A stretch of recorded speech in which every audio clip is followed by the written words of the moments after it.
Oh shit. What's up? Ready to go. Ready to go. What you got there, bro? Dr. Jekyll, bro. Are we gonna die? Not today.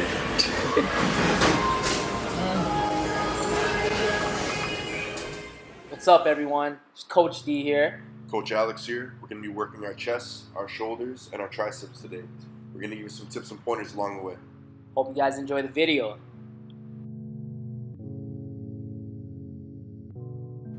So we brought the prodigy along with us as well. He's the Apex cameraman, unofficially. He's not here with us doing the commentary because little boy has school tomorrow. As always, make sure you guys warm up. Do some warm-up sets. I started with 45s. I did a light set of 10. I jumped another 15 pounds. I did maybe 6 to 8 reps. And then finally I got to my top set of 75s where I was trying to hit sets of 12. And I did 3 sets here.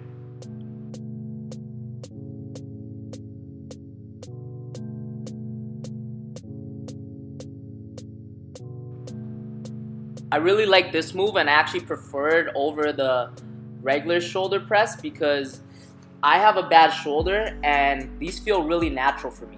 Just make sure you lead the movement with your wrists, turning your pinkies out, and on the way down, control it, bringing that weight right back in front of you by twisting the pinkies in. It should go up and down and glide very smoothly.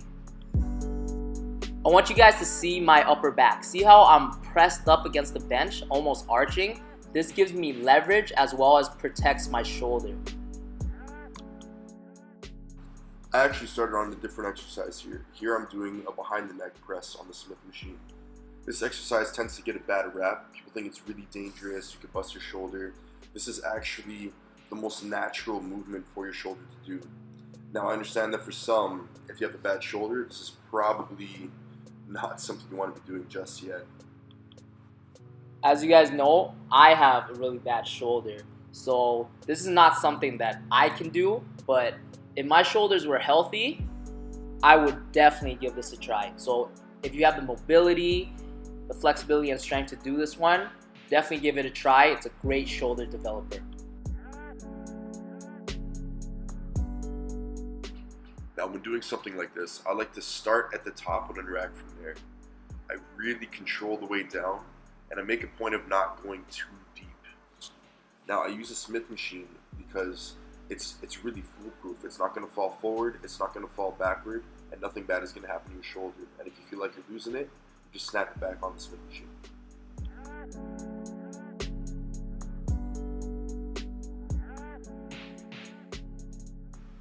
Now, on here I did about 4 total sets. I did a set of 8 with a plate and a 25, went up to 2 plates for 5 reps, back down to a plate and a quarter for 9 reps, and then I did a drop set with 1 plate. So after the Arnold press, I moved on to dumbbell incline bench. Love this move, great move for developing that upper chest that pops out through the shirt. So with this particular exercise, since you're on an incline, you're gonna wanna lower the dumbbells higher up on the upper chest. So think of just below the collarbone, right in the middle of your chest.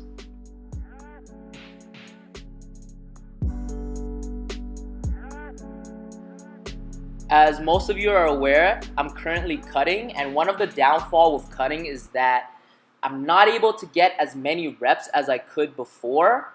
This is due mainly to me being in a deficit for so long. I simply don't have the energy, the extra glycogen store to push out reps. So what you see me doing here is immediately after my 3rd and final set, I jump to some lighter dumbbells.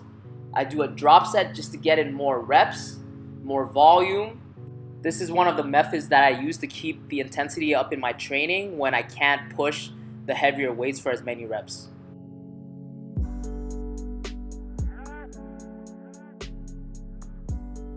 Although this is an upper body workout, mainly focusing on the pushing muscles such as the chest and triceps, I really wanted to emphasize the shoulders.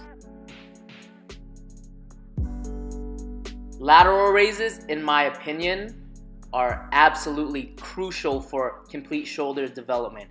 And if you want to maximize the size of your delts, they have to be in your program, absolutely.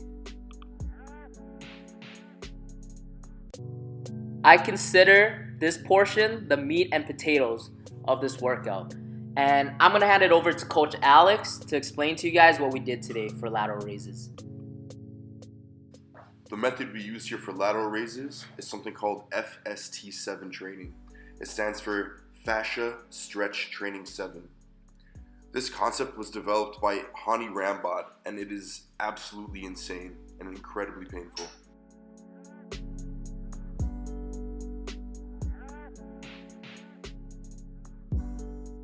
So what we did here is 7 sets of 8 to 12 reps with only 45-second rests. But before you can even get to the rests, after you've hit your 8 to 12 reps, you have to hit 5 partial reps. But wait, there's more. The rest is not really a rest. During your break, you have to hit a pose and flex your shoulders for 5 to 10 seconds as hard as you can. This is to get even more blood in the muscle. How do you grow, man? You gotta get that pump. If you're not getting blood to the muscle, you're probably not working it properly. Getting blood to the muscle is also a sign that there's metabolite buildup and waste in the muscle, which is gonna further cause muscle damage as well as deliver nutrients that's gonna help it grow. Here you see me coaching the prodigy and just giving him some tips on how to do lateral raises properly. A cue that I love to use is that you wanna lead with your elbows, and imagine that you're pouring something. Right here you see me pushing against Daniel's elbows. What I'm doing is forcing his elbows forward, which give him leverage to squeeze his shoulders even harder to get even more blood in there. Dude, I have a delt pump from just holding that camera. Too much work. Can't even hold the camera up. Grab it like this. Thumbs up towards this way. Right here. Pay attention to how I hold the cables, guys. This is key to making this exercise efficient. I absolutely love using cables for my rear delts. Rear delt cable flies are a staple. I really like to hit higher reps because I find that my shoulders respond much better to higher reps in volume to really get them taxed. I used to do them with an overhand grip, which is already great, but I found that the underhand grip makes me hit my rear delt so much harder. I rarely get a rear delt pump, and this is the game changer for me. I feel this one so much. Now, I was definitely enjoying the underhand, but I had such a filthy pump from doing the lateral raises, I had to switch over. I just couldn't take the pain anymore. Too much pump, guys. That's a real thing. Yo, look at this kid texting his girls on break time. That's what we call efficient training. Now, triceps are definitely my weakest body part and have been holding back my pressing, so I've been absolutely murdering them. So here we are again, hitting FST7 on overhead tricep extensions. So I don't usually do these, but oh man, the next day, I felt such a deep, sore pain in the back of my triceps near my upper arm. Never felt that. Alex, what are those? I've been dealing with some slight elbow pain, and these cuffs have been amazing. They compress and take all the pain away, and when I took these off after the extensions, all the blood rushed to my triceps. More pump, awesome. Since Alex and I were doing FST7 and we only had 45-second rest between each other, 3 guys would have been too much, so I had Daniel doing straight rope pushdowns. These are just as good. And for both exercises, always make sure you're pulling the rope apart at the end and you're squeezing. That's gonna give you that extra little bit of contraction. Look how slow I'm going here.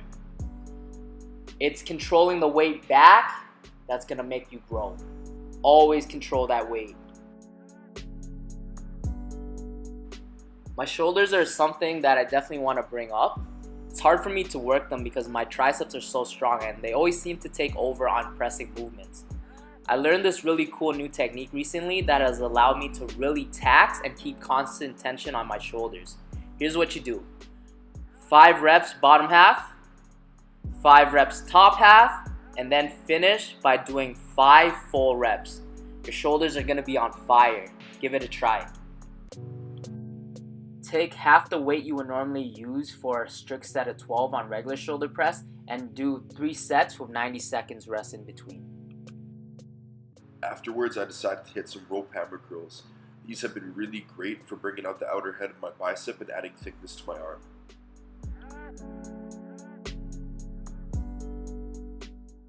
I kept it really simple, used a lot of control, pausing at the top, and hit 3 sets of 12 reps.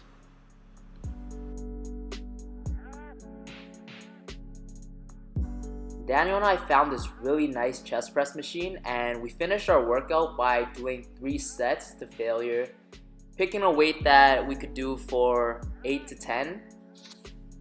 Make sure you're pushing with the pecs by pushing the upper arm in. You don't need to lock out your elbows. That's gonna force you to engage your triceps.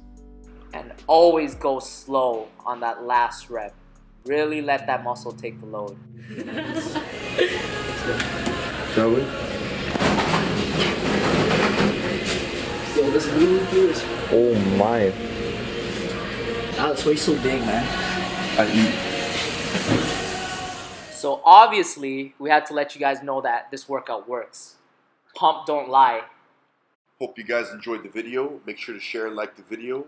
Until then, Apex signing out. Peace.